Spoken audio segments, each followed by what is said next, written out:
Hey folks, welcome back to the channel, your home for all content Lord of the Rings home. Today I'm going to make a short little video that basically describes what gear requirements or what resource requirements you need for Elladan to complete tier 5 and tier 6. I think it's critical that we do that for tier 5, especially because you can put a little bit of resources into Elladan and then get that 50k and 10 light crystals out, which is very nice. It does require a little RNG though. Before we get into that, one thing I want to mention is that this went out on the official Discord from CG Heme. Basically, if you haven't updated your app this afternoon, go and do it because they've got that priority fixed for the 2 bugs that they had from the last patch, which are that, when you're doing a hard node or a challenge and it kind of auto sets the slider to more than 5 or 3, that's been fixed, and soft lock for buying character XP from the supply stores has also been fixed. So if you don't want to deal with that anymore, go update your app. Glad to see that that was around for maybe like a day and a half max, and they really prioritized fixing that. Big fan of that. Let's get into the meat and potatoes of the video. I'm using a higher gear tier Elladan that you need to here. I'll tell you right off the bat. What you need is gear tier 3, level 30. You don't need to upgrade any of the skills. What does matter is the kill order. And there's going to be some RNG elements involved as well, and I'll walk you through that. Again, I think the T5 is the most important thing to go over here.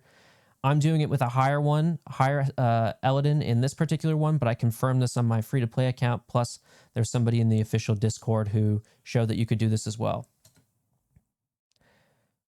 Okay, right off the bat, I don't think you should taunt first turn with Elladan because basically Morza, or the Isengard captain, that guy in the back there, he's going to clear that off. So it's not really worth it. Instead, you want to probably try and use the weaken he has on his basic.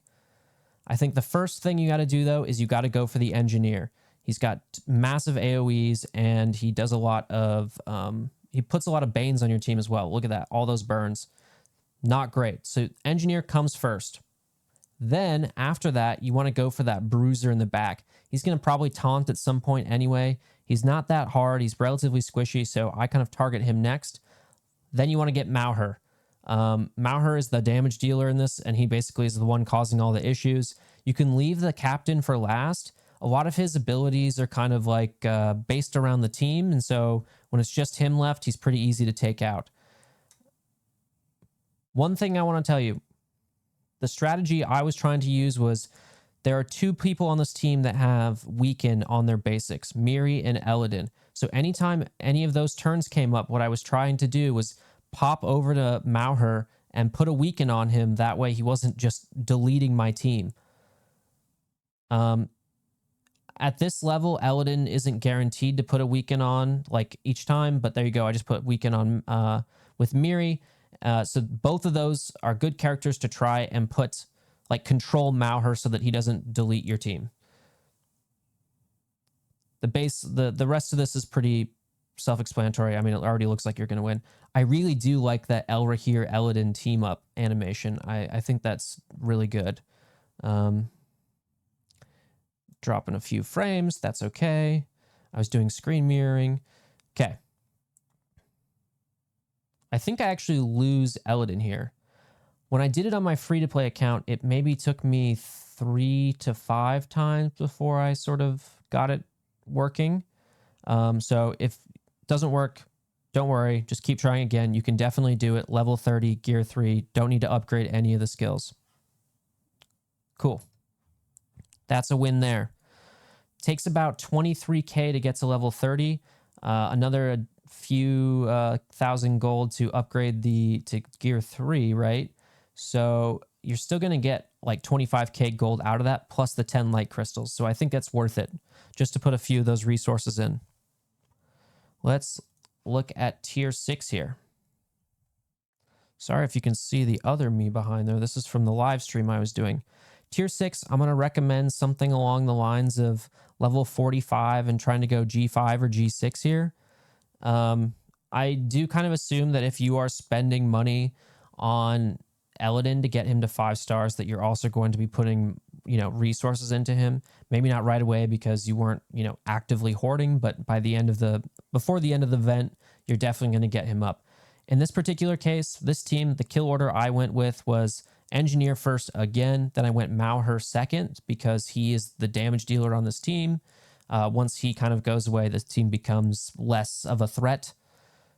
And then Ugluk, and then the bruiser guy who taunts, and then again leaving the Isengard captain or Morza for last. It's interesting because he's named Mauhur here, but you know the other guy is Morza, but they call him the Isengard captain. I'm not sure what exactly what the deal is there, but that's fine. Okay. Just a few other things while we're watching this go down here. So Mauhur out, Ugluk next. I actually think Elladan is better than I expected he was going to be. And I didn't get a chance to really test him in the arena with Elrahir, but without Elrahir, I was still surprised at how he was able to sort of maintain his own. His nimbles are really critical. I think once he gets counterattack and once I get Elrahir up and running and put on the arena team, I think it's going to be really great. I'm definitely going to make a video about whether he's worth it in the next few days, but I just wanted to get a few more days of testing in on him, see what he's about. Okay. I guess here I killed the captain first just because he was lower health. I don't think the bruiser is that much of a threat either, but you get the picture. So again, just to reiterate, for tier 5, you just need to be level 30. Gear tier 3, don't need to upgrade any of the skills. I think that's definitely worth putting some investment in if you're a lower level player, but still just, you know, getting that free marquee. You don't want to, you know, take all of your resources and put them out into other characters that like the elves that are coming out just yet. That's it from me. Thanks for watching.